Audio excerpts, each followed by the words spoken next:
Assalamualaikum warahmatullahi wabarakatuh. Halo teman-teman, kami sekarang berada di KSPPS Bina Masyarakat Utama untuk melakukan sesi wawancara.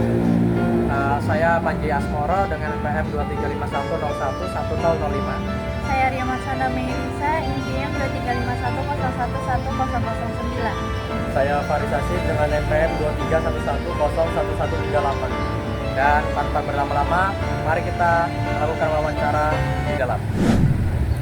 Baik, sebelum saya memperkenalkan diri, nama saya Muhammad Setiawan. Saya di sini jabatannya sebagai bendahara pengurus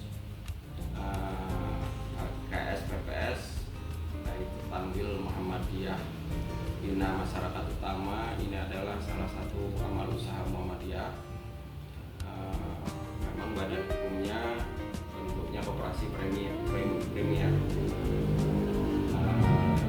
KSPPS BTM IMU ini sudah berdiri sejak tahun 2005, tepatnya di Agustus 2005. Saat ini KSPPS BTM IMU memiliki jaringan di luar daerah, di luar Lampung, ada di Jakarta, ada di Palembang. Kalau statusnya sendiri memang KSPPS BTM IMU ini tingkatnya nasional, jadi bisa buka cabang di luar provinsi. Nah, KSPPS BTM IMU sudah memiliki anggota kurang lebih 13.000 anggota dari 2005 tersebut. Memang produk-produknya kita produk simpan pinjam syariah. Sesuai dengan tujuannya, kita memberikan layanan transaksi syariah, baik itu warga Muhammadiyah maupun warga umum. Jadi tidak hanya anggota warga Persyarikatan Muhammadiyah, tapi warga keluarga atau masyarakat umum juga bisa akses. Bahkan yang agamanya di luar Islam pun bisa akses transaksi syariah. Ada lagi? Apa visi dan misi koperasi ini? Kalau visinya BTM IMU itu memberikan layanan transaksi syariah untuk membantu dakwah di bidang ekonomi Muhammadiyah. Misinya ya salah satunya dari sesuai dengan amanat undang-undang koperasi itu mensejahterakan anggota, baik anggota maupun masyarakat umum. Terus menyediakan layanan-layanan transaksi, memberikan atau menciptakan insan-insan koperasi atau SDM koperasi syariah yang punya kompetensi dan profesional. Misi-misinya. Baik. Ini terkait dengan hierarki koperasi ya Pak ya. Strukturnya itu dari atas sampai bawah nih apa nih Pak? Kalau strukturnya mulai dari rapat anggota yang tertinggi, terus nanti rapat anggota itu di situ ada pengurus, ada badan pengurus, ada badan pengawas, ada dewan pengawas syariah. Nah, setelah itu baru pengelola itu ya bisa manajer, ada nanti jaringan-jaringannya, jaringan-jaringan di bawah kami itu ada kepala cabang gitu, dan sebagainya. Samping itu kalau misalnya ada pembina-pembina misalnya untuk di Palembang, daerah-daerah tertentu itu biasanya kita masukkan, terutama pengurus cabang atau pengurus daerah Muhammadiyah, pengurus wilayah Muhammadiyah itu biasanya kita jadikan pembina di masing-masing cabang. Baik Pak, apa sih Pak Wisma atau dengan bagian keanggotaan, bagaimana sistem keanggotaan dari koperasi ini? Kalau sistem anggota ya sesuai dengan amanat undang-undang, bersifat terbuka. Jadi siapapun boleh jadi anggota KSPPS BTM IMU, baik itu muslim maupun non muslim. Jadi kita terbuka, nggak ada batasan Walaupun ini juga amal usaha Muhammadiyah, kita juga tidak membatasi hanya keanggotaan yang anggota Muhammadiyah saja. Tapi secara umum itu bisa menjadi anggota KSPPS BTM. Nah, begini Pak, kalau koperasi itu kan berarti semacam badan usaha ya Pak ya? Ya, badan umum, Ya, badan hukum. badan hukum dan badan usaha. Ya, kalau di misal nih Pak, kalau di perusahaan itu kan mendapatkan modal mereka itu kan dari para pemodal yang disebut investor kalau sudah melisting sahamnya. Nah, kalau di koperasi ini apa sih Pak modalnya itu dari mana? Kalau modal kita dari keanggotaan itu ada dari internal ataupun dari luar. Yang dari internal itu ada simpanan pokok yang sifatnya tetap dan sekali dibayarkan. Terus ada simpanan wajib.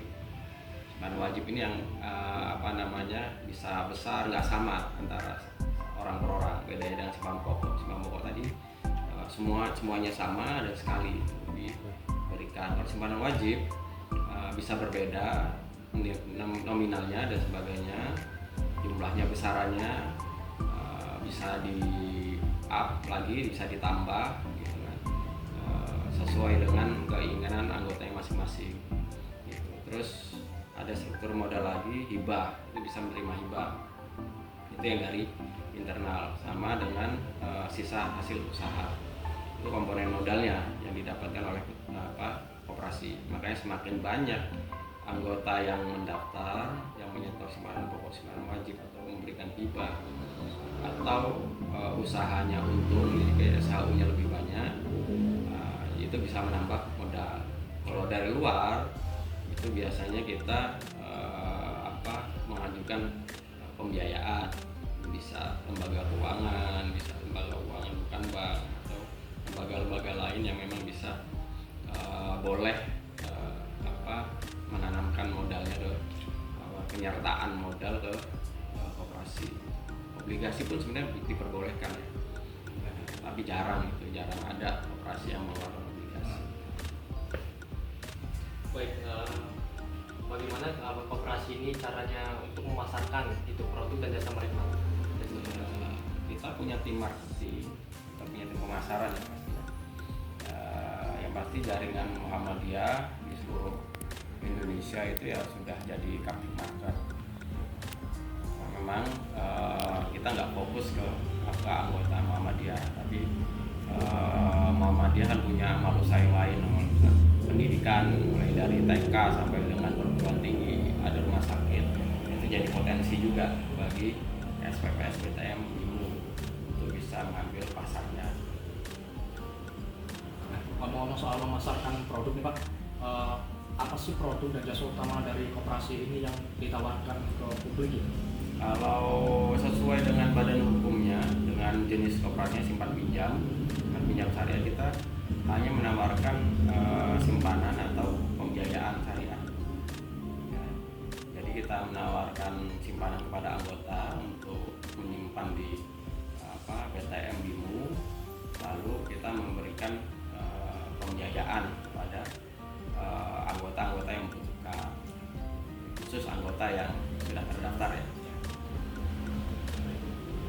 Dilihat dari lokasi koperasi ini berada di tengah masyarakat ya Pak. Apa sih dampak positif koperasi ini terhadap masyarakat sekitar? Kalau dampaknya sudah banyak sih, kita dari dulu memberikan pembiayaan yang sesuai dengan syariat pada masyarakat, terutama anggota-anggota pasar ya, yang ada di pasar, pedagang-pedagang pasar. Dulu kita pernah bertarung, anggap aja dalam konteks bertarung dengan intah darat kita banyak melepas anggota-anggota atau pedagang-pedagang itu yang terjerat intah darat. Itu banyak, tadinya rumahnya mau diambil dan sebagainya, itu bisa kita selesaikan. Terus banyak yang keluarganya cerai-berai gara-gara itu, usahanya mau kabur dan sebagainya, kita bisa menyelesaikan. Tentunya ya dengan cara-cara yang ini ya, dengan sesuai aturan ya, sesuai dengan aturan perundang-undangan. Kita banyak membantu masyarakat, terutama di pedagang-pedagang pasar. Tapi setelah COVID memang kondisinya berbeda. Sebelum COVID, era sebelum COVID sampai dengan era setelah COVID. Era setelah COVID itu koperasi-koperasi, terutama simpan pinjam atau simpan pinjam syariah, itu harus banyak merubah model bisnisnya. Kalau dulu kita banyak lari ke pasar dan sebagainya, karena pasar ketika COVID mati dan sebagainya, itu banyak yang terdampak.